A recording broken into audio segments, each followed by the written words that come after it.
That's a choice. You could choose the gods, your fathers. As for me, I could have chose Walter White and the followers of Christ.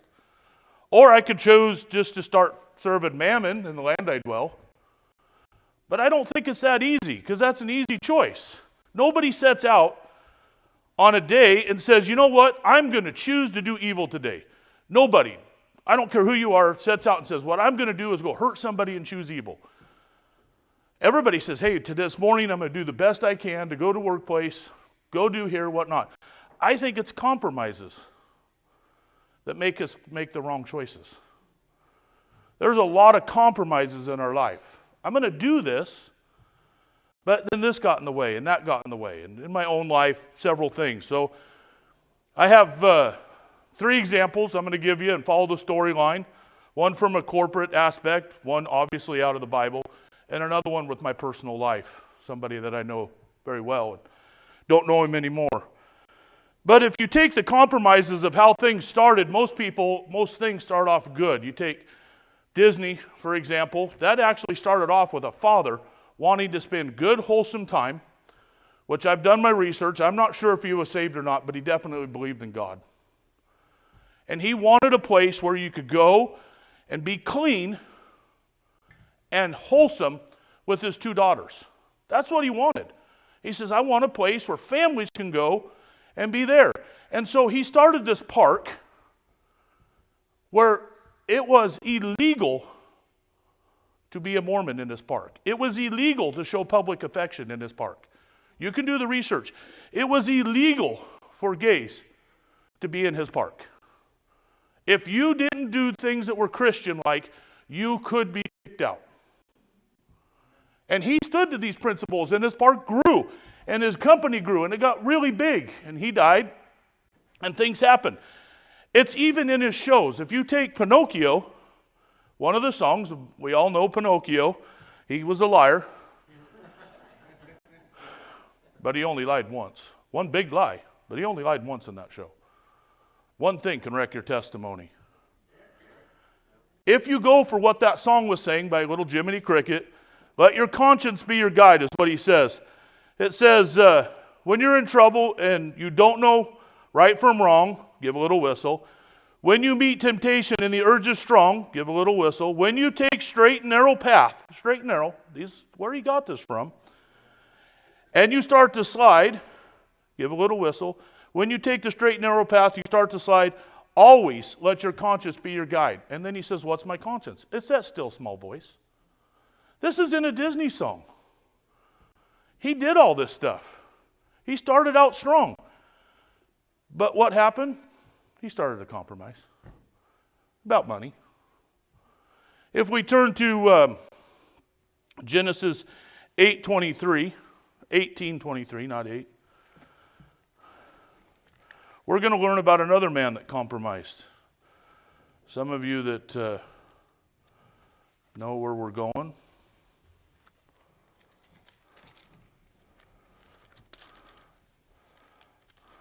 I'm the one that taught Alan how to count, so that's why I can't find.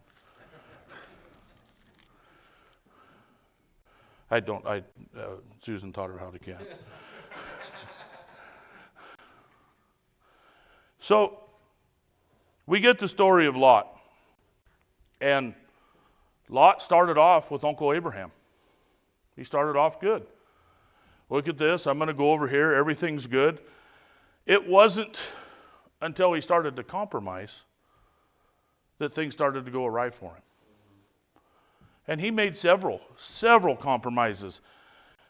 In 1823, it says, and Abraham drew near and said, wilt thou destroy the righteous with the wicked? God said, I'm going to go down and destroy Sodom and Gomorrah where Lot is. Lot started off good. Here comes the compromises. And I'm going to go destroy Sodom and Gomorrah. Well, how many times did he compromise? How do I know he compromised? Because when I read further, I realize that Abraham went back and forth between God and said, how about 50? How about 40? How about 20? If I can find 20 righteous men, will you not destroy? Okay. So if he's going back and forth trying to find 50, 40, 20, 10. Do you not think that he told his nephew, God's coming down to destroy this place? I mean, it doesn't say that in the Bible, but if he's going back and forth and saying, go find me 50 righteous men, he had to have told Lot, God's going to destroy this place. We got to get out. Well, see if you can negotiate with him. I like it here. My wife likes it here. We got a good job. It's a nice house. No, let's compromise here. Can you get him down to 40? And I haven't done the research because I'm not that smart yet, but I've heard the reason there was 10, because that's exactly Lot's family. When you take his daughters and his son-in-laws and their wives, there was 10 people in Lot's family. Lot had compromised so much that not even his family was righteous anymore. And so he started off good. Hey, I'm going to go take that piece of land. I'm going to go raise my cattle. I'm with Uncle Abraham. Then he goes and just in the presence of people, starts compromising. He didn't set out a choice. He didn't say, hey, look, I'm going to go and I'm going to turn Sodom and Gomorrah into a bad place. He compromised. He said, well, you know, I could make a little bit more money if I just don't talk about Christ at work. I'm not going to, you know, deny him. I'm just not going to bring him up because that would be unpopular. You know, we're at this meeting and I have an opportunity to say something, but I'm going to keep my mouth shut because it might cost me that raise. I'm not going to say nothing today because it might cost me my friendship with this guy. It might cost me something because he compromised. But, you know, it says at one point he was the one standing at the gate. Well, that's where deals were made. He was over there fellowshipping. There was a saying in RU that if you spend enough time at the barber shop, you're going to get a haircut. If you spend enough time at the bar, you're going to drink. If you spend enough time with corrupt people, you're going to be corrupt. And the compromise is not necessarily the choice. You made a choice, as we've seen here in Joshua, but you compromised it in your own head. It's not really that bad. And as for me, as a personal part, and it's not in the notes, I knew I had to leave followers of Christ. I'd even discussed it with my wife. This isn't sustainable. We can't stay here. And then when my sons were 10 years old, I had to talk about a subject that no father should ever talk about with his 10-year-old sons. I knew it didn't come from me. I knew that the subject of little boys, exploring with little boys, didn't come from me. Because I had gotten mad enough to throw the TV out of my house. So I knew it didn't come from the TV because we didn't let them watch TV. I knew that it wasn't from school because we homeschooled. Pretty sure it wasn't from my wife. So the corruption come from the church that I knew was compromised. But I compromised in my own head because then I would have to leave my dad and I'd have to leave my sister. And would my kids have friends? I compromised it my own self. And it didn't affect me and my wife that bad. And until it affected my kids. Your compromises don't always affect you right away. You normally see it in evidence of your children. This is where compromises are no good. I knew a man, Dale and Shannon. They lost a baby, childbirth. And I talked to him right after there. I was friends with him. He was actually my brother-in-law's best friend. We did quite a bit with him. And I asked him, I said, are you going to use your religion or the lawyers of the church? And he said, I am not going to get sucked into that. I said, what do you mean by that? He's like, they're wrong. I'm not going to use their lawyers. I'm going to do this on my own. I believe what I did was right and of God. And I said, man, good, I got your back. Several of us, we got your back. We're going to get there. But what he did was he compromised to his wife's family and got some free money and said, I'll take these lawyers. And when you start doing that, you start compromising my own life, Dale and Shannon's life, Lot's life. There are consequences to the compromise. If you compromise, there will be a consequence. You will reap what you sowed. And for me, I can handle anything. I say, hey, bring it on me. I got Jesus Christ on my side. I got big shoulders. Attack me. But that isn't how the devil works. The devil doesn't come at us like that. He come after my children. He came right after my children. That's where I lost. I didn't care about money. I didn't care about riches, none of that. He attacked my children. He attacked them viciously. My little girl, my little boys. They just went right after him. And that hurts a dad and a mom worse than anything. Come at me, man. Every man out here is like, yeah, come at me. I can take it. Come, bring it to me. Oh, wait a minute, you hurt my wife? You hurt my kids? You hurt my mom one more time, and I'll take you out. That's where the devil goes. When you compromise and you don't talk up for Christ and you justify whatever you want, it's not going to affect you directly.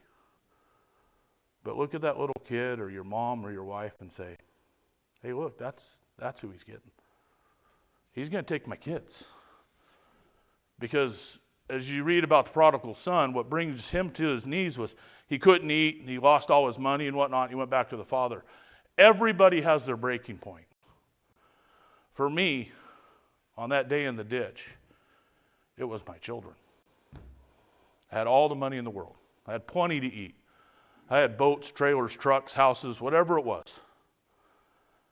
He took my most precious thing, my children. That was the consequence of compromise. As far as Disney goes, their consequences were in 1997, because they started compromising and they didn't hold to their standard of value, they got sued.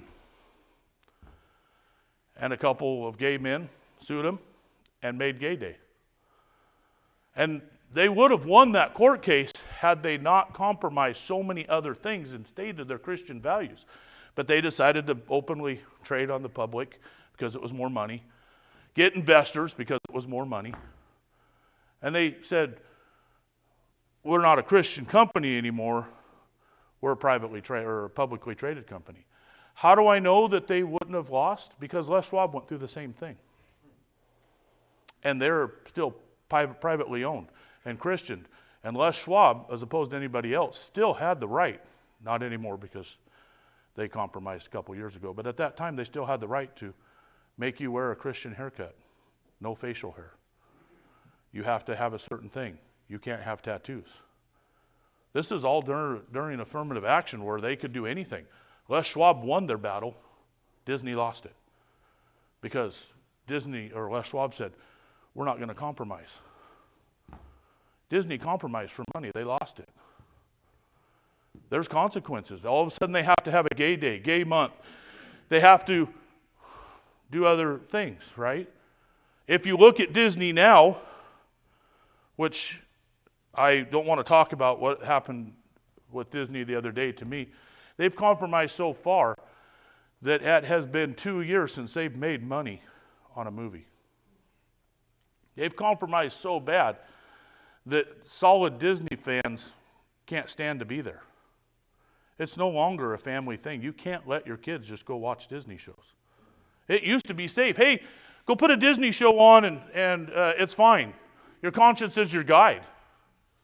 You can't do that anymore. You have to say, hey, look, I don't know what they're putting out because they're so woke, it's there.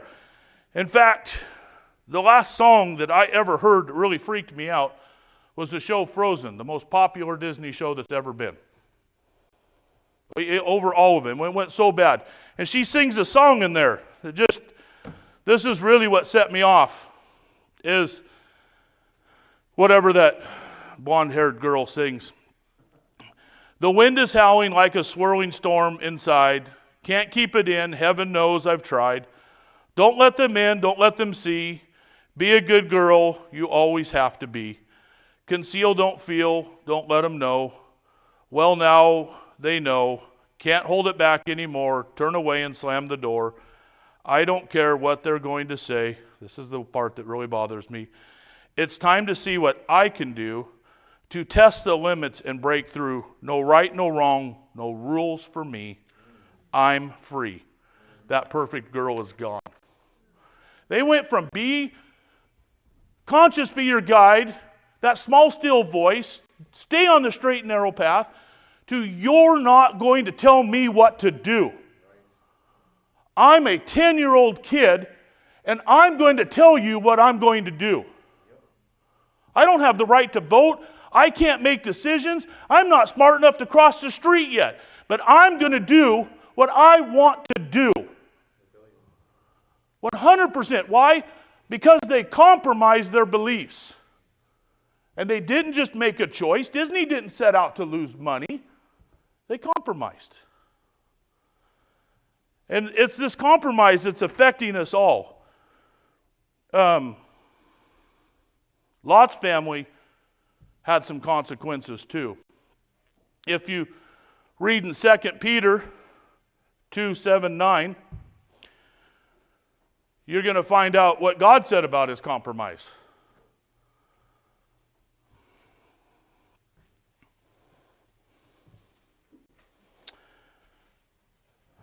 Second Peter 2:7, and delivered just Lot, vexed with filthy conversation of the wicked. For the righteous man dwelleth among them, in seeing and hearing, vexed his righteous soul, from day to day with their unlawful deeds. And the Lord knoweth how to deliver the godly out of temptation, and reserve the unjust unto that day for judgment of the punishment. He vexed his soul, and for those of you who don't know vexed, what it means, it is affected with, marked by, or causing trouble, difficult or often frustrating the understanding or to deal with. It marked his soul. He was vexed to his soul. Now that's what the Lord says. It damaged his soul to compromise. It damaged his soul to just be around him. Did you guys just read that? He was just there with them. Dwelling among them and seeing and hearing. Just being around them and seeing and hearing what they're said marked his soul. That's according to God, not me. I didn't write that. That's what God said about it. What else happened to Lot? His wife, pillar of salt, so he lost his wife. Obviously lost his sons. He lost his daughters in a way that I can't even imagine. I'm not going to go into that part of the story. But what came out of that? What was some of the consequences of Lot? If you read in Genesis 19, 37, 38, we find out that his children are the Moabites and the Amorites, who are still a problem to the Israelites today. We read about it. We've been reading about it with Pastor Matt. Because he compromised and his soul got vexed. I don't even know how to vex my soul that way because I'm saved. But just being among them vexed his soul. Just being among him cost him his wife. Just being among them cost him his family. He lost everything. And I know that he's in the hall of faith. I don't understand why. I'm not going to question God. It's there. It must be because he came out even though he was vexed. It's the only conclusion I can have. But it affected him without a shadow of a doubt. It affected him. His compromise cost him. Wait a minute. Wouldn't I say that earlier? It cost him not himself, but his children. It cost him his children. It cost him his little girls. It cost him his dignity. I mean, do you really think after all that went down that he had a standing with the Israelites? that he had a standing with anybody. His job, his children, everything.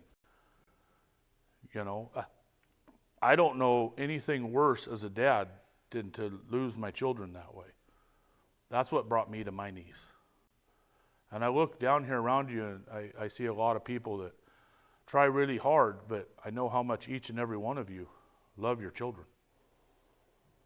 And next time you guys go to compromise and not speak up for Christ, I want you to think, what would happen to my child? Because my salvation is tied to my children, 100%. What brought me to my knees was my children. Disney had a consequence, Lot had a consequence. Dale and Shannon compromised. They lost a baby, which is a horrible, horrible thing. I can't even imagine losing a child that way. I wasn't actually there, but I was there shortly after. He wanted to stay strong. He really did, but he compromised. He didn't know if he could do it without the help of his mother and father-in-law. The church wasn't going to help him in his defense if he didn't do it their way. So he had $1 million defense to put up for this child. And the church leadership told him, you either do it our way or we'll not even let you take up a donation. This isn't hearsay, this is a fact. You don't even get to ask people for money unless you do it our way. The last one who had to go through this, we spent $1.2 million on their defense. Yeah, that's right. It's a rich group of people out there in Oregon City. And I hope they're listening to me. It's a rich group of people and they love their money. They compromise everything for money. And he says, I can't do that. So I'm going to go ahead and I'm going to do what it was. And I watched that man get on the stand and lie.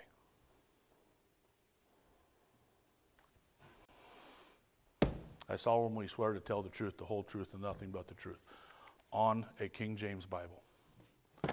And he bold-faced lied. Watched it with my own eyes. Seen it.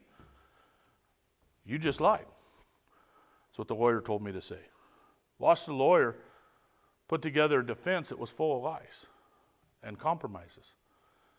Did you read this? Well, no. He's quoting the Pope. Did you read any of this? Well, he's one of those what's the name? Those theologians. No, I said, oh, you mean a theologian? Somebody who studies the Bible? Oh, is that what that word means? If you don't know what it means, go look it up. You lied. You lied on the stand. What happened to him? Him and his wife spent 75 months in jail. For a baby who had died 3 hours earlier, they couldn't have prosecuted because if it's still in the womb, because of our abortion laws in Oregon City, they can't prosecute you. Had it died 3 hours earlier, there was no harm, no foul. 3 hours. He spent 75 months in jail. Do I blame God? Absolutely not. Do I even blame the church? No, because that would be saying, hey, my employer made me do this. No, Dale compromised. His wife asked him, hey, why am I sitting in jail for this? You said we wouldn't have to sit in jail. They're still married, but only because divorce isn't acceptable out there. But it's a really, really strange marriage. Now, I haven't talked to him in almost 5 years. Maybe he's doing great now, but I doubt it.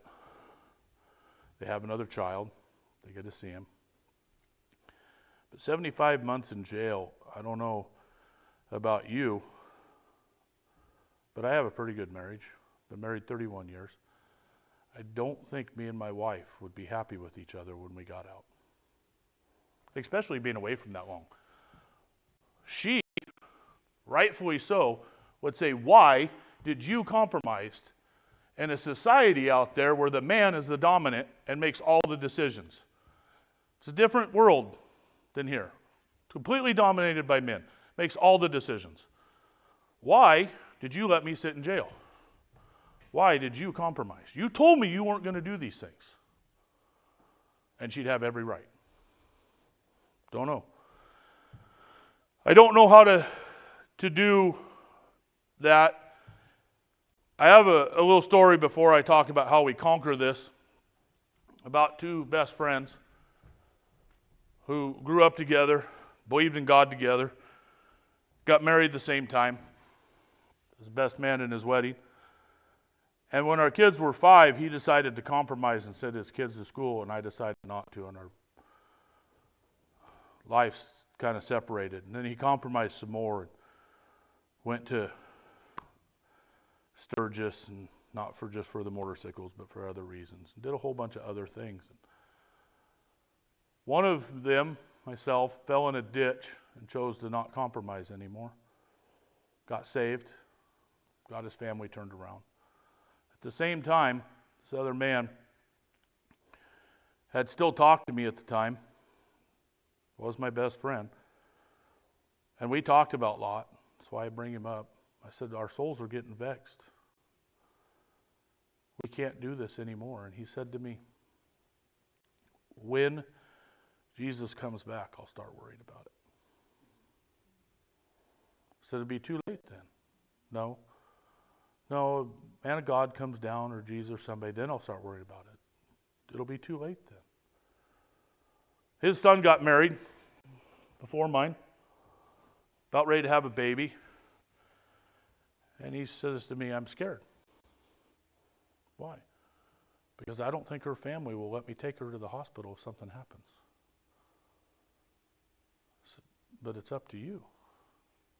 Well, he says, really up to my son. I said, no, your son's going to follow your lead. You're the 40-year-old man here. You need to do it. Well, it turns out he compromised and was too scared to say something on that dreadful night that his boy had a couple twins. And there's zero question in this, because one died and one lived. One died, and they didn't say, let's hide the second baby from the world, or let's bury the dead baby and just say there was one, because there was no prenatal care. They said, we're proud, and we're not going to take the one to the hospital, and we're going to report the other. The discussion was never cohesive. And he told me I was scared and I knew I should call. And had he called, his son would not have spent 6 years in jail. Just got out last year. 6 years in jail. He didn't just lose a baby in death. There's still a baby out there that's his, that now lives with somebody else, because he no longer has parental rights over anybody, because he spent 6 years in jail of murder. This is the consequence. He has a child that he doesn't get to be the father of. Now they picked somebody that said, when you get out of jail, I'll give back your child. But they forgot about compromises, and that guy compromised. And he said, yeah, I said those things, but I don't believe him anymore. And I'm going to keep the child because I've become attached to it. I even talked to this man, and my brother talked to this man and said, you can't make that promise. Me and my wife talked about it because we were close enough to the situation, we thought they might ask us to take the child. And we both knew that we couldn't make that promise. But now, not only did he lose the child, he gets to watch one grow up from afar. All he had to do to stop all of this from happening is dial 911. That was so against their beliefs out there. And he knew that's all he had to do. If he had dialed 911 and said, come, the baby would have still died because they wouldn't have made it there in time. And they would still have their child and they wouldn't have went to jail. One little thing, he compromised. He was scared. He was fearful. He did not set out that day to make a choice not to call 911. In the heat of battle, he says, I can't do it. I'm going to compromise my beliefs. I know what he believed. He told me what he believed. His wife told my wife, I'm terrified of what's going to happen. But they compromised in the heat of it because he wasn't used to standing up for anything. Now, how do we conquer this? The first thing we do is in Genesis 32:27. And he said unto him, what is thy name? And he said, Jacob. The first thing we have to do is admit who we are. I am a sinner, and I am only saved by the blood of Jesus Christ. The only good you see in me, and I know this because, brothers and sisters, I know me better than all of you. The only good you see in me is Jesus Christ. There is nothing good about me. I am not a nice person. I'm not pleasant to be around. And I don't like anybody naturally. I'd just soon be at home with my wife. Zachary was just playing on my phone. Sorry, Brother Jesse. That's who I am. I'm a sinner. And guess what? That's what all of you guys are. That's what all of us are. We're sinners. So what do? First we admit, look, I can't do it on my own. I can't do it on my own. I am Jerod Moore, and I'm a sinner, and I can't do it on my own. So how do we fix that? We go boldly into his throne room. Hebrews 4:16, let us therefore come boldly unto the throne of grace, that we may obtain mercy and find grace in the help in the time of need. It's something I try to tell everybody that's struggling. Did you pray? Right there on the spot. Did you stop for a minute and start praying? That's helped me when I realized that I could do that right there in my head. I don't have to get on my knees and put some oil on my head and be all kinds of markings like the followers want you to do. Oh, I read about those in Matthew and Mark, and the Sadducees and the Pharisees. No, I just have to, right there and then and there. Lord, I need you. I need you right now. Oh, Lord, I need you right now. I can't do this on my own. And do I know how hard it is to make a 911 call? I told Josh, hey, you got to make that 911 call. He couldn't say to me, you don't know how hard it is. Because I didn't compromise once, and it felt really good. And I made the call. And I had men standing there yelling at me. And it is intimidating. My brother-in-law asked me to call 911 because nobody else would. He was laying in bed sick, dying. Would you please call 911? Why did you ask me? And he says, because nobody else will. But I know if I ask you as a favor, you will. It's hard. Sometimes it's hard to stand up for God. You're going to lose friends. They're going to point and laugh at you. They're going to make fun of you. But they made fun of the one that hung on the cross for us. So far yet, I don't have no holes in my hands. They haven't ripped my hair out.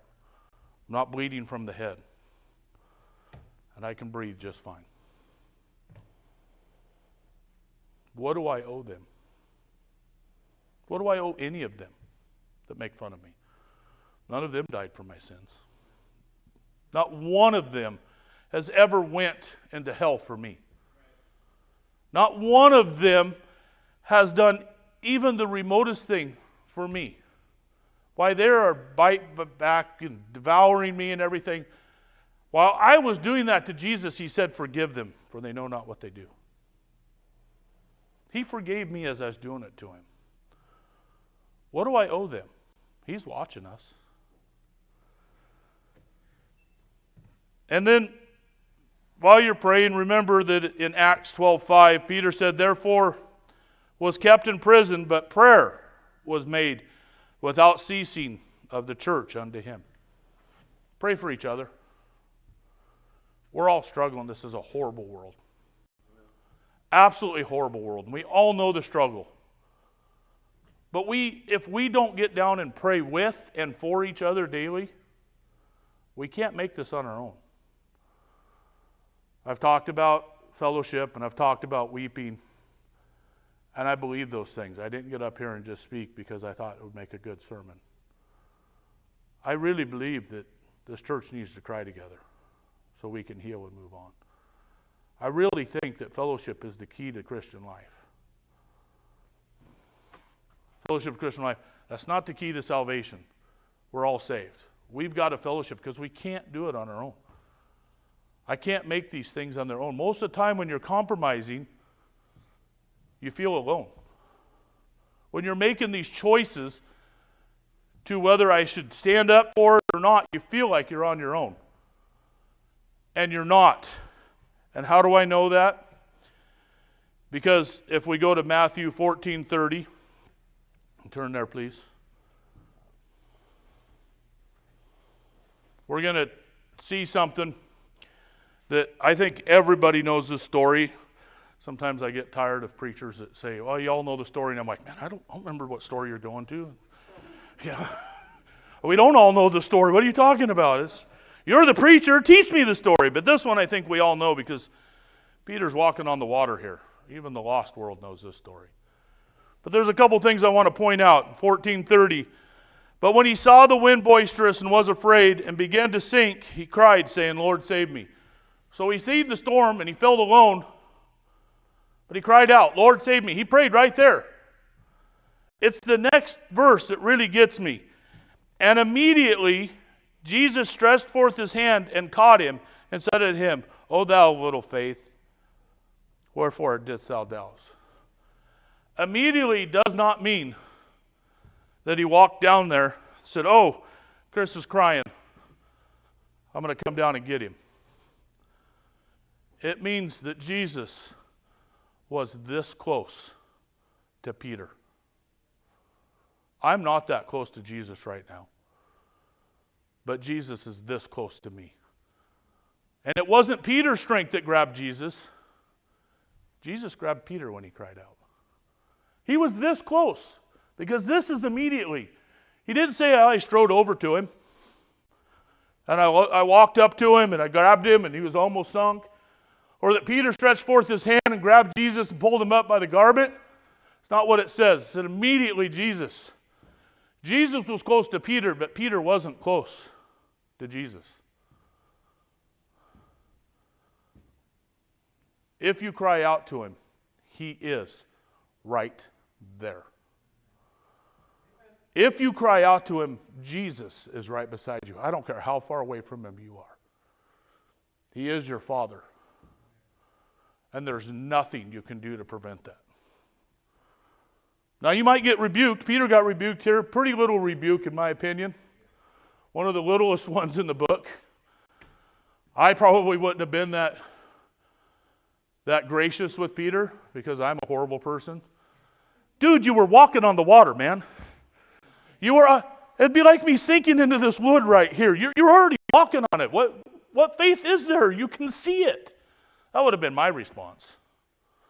It's not Jesus' response. Oh, ye of little faith. Let me build you up. Come here. I got you. I know that was tough. Let me grab a hold of you. Let me help you out here. Because we have choices in our life. And they're not just so simple. It's not choose today the devil or God when you wake up. It's all day long. And you're compromised. Am I going to compromise over this? Am I going to compromise over that? Am I going to lose a friend? When I first come to this church, the sermon that John preached that convinced me was, where are your scars? I don't know if any of you guys remember it, but it stands out in my life because Jesus has scars in his hand, his side, his feet. I mean, actual wounds for me. But where are my scars? Did I not get a promotion because I stood up for Jesus? Did I lose a friend? Did I lose a family member because I stood up for Jesus?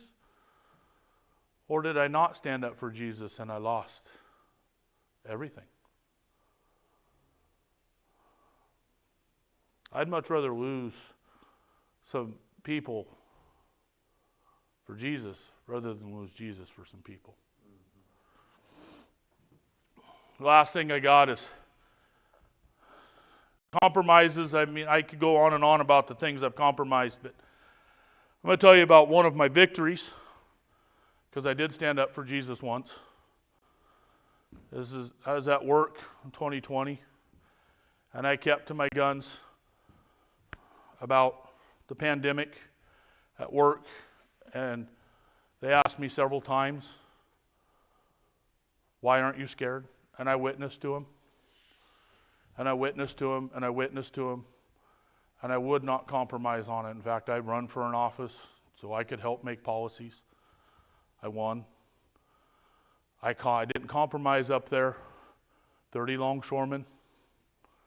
What do you think, Jerod? And once I get the floor, I get to talk. I know the rules. We're not going to do this. This company was built on Christianity. I'm not compromising. And I want to say that I wasn't liked for it. And I thought they all hated me. But what I didn't realize until one day was that they actually respected me because I didn't compromise. So one day in the hall I'm talking and they're asking me about something Joe Biden was doing. I don't remember what it was. And I had talked about what I thought. And before I got in my car, my phone was going off to other union officers.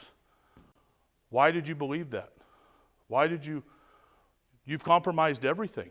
In fact, my closest friend up there followed me to the job and said, why were you talking about that?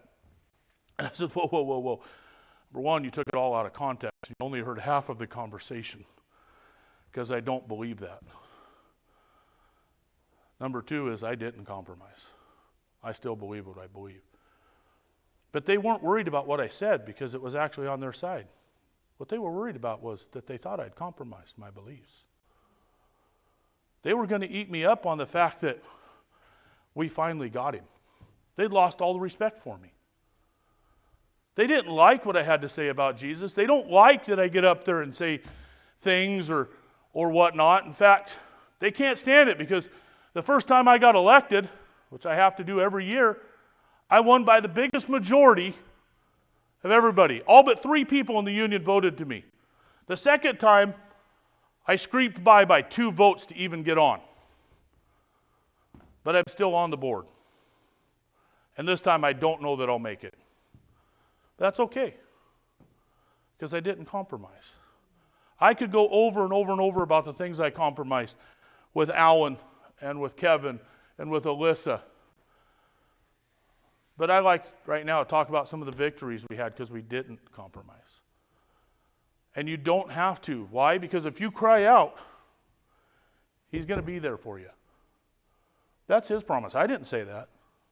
He said immediately. That's His word, not mine. Didn't say I strode over. Didn't say it. Immediately He picked up Peter. I got one more statistic that really bothered me. I didn't know where I was going to put this in the sermon. But in a 2023 poll, and as Alan taught us a couple Wednesdays ago, 88% of all statistics are made up. And I also learned that if you don't use a round number, then it sounds more believable. I was just talking to Kyler about this. But in this poll, and it's a Gallup poll, and this is, I did a lot of research on this because I wanted this statistic, because this is all about compromise. 68% of Americans still identify as Christian. That doesn't mean they go to church. They just say, oh yeah, I'm a Christian.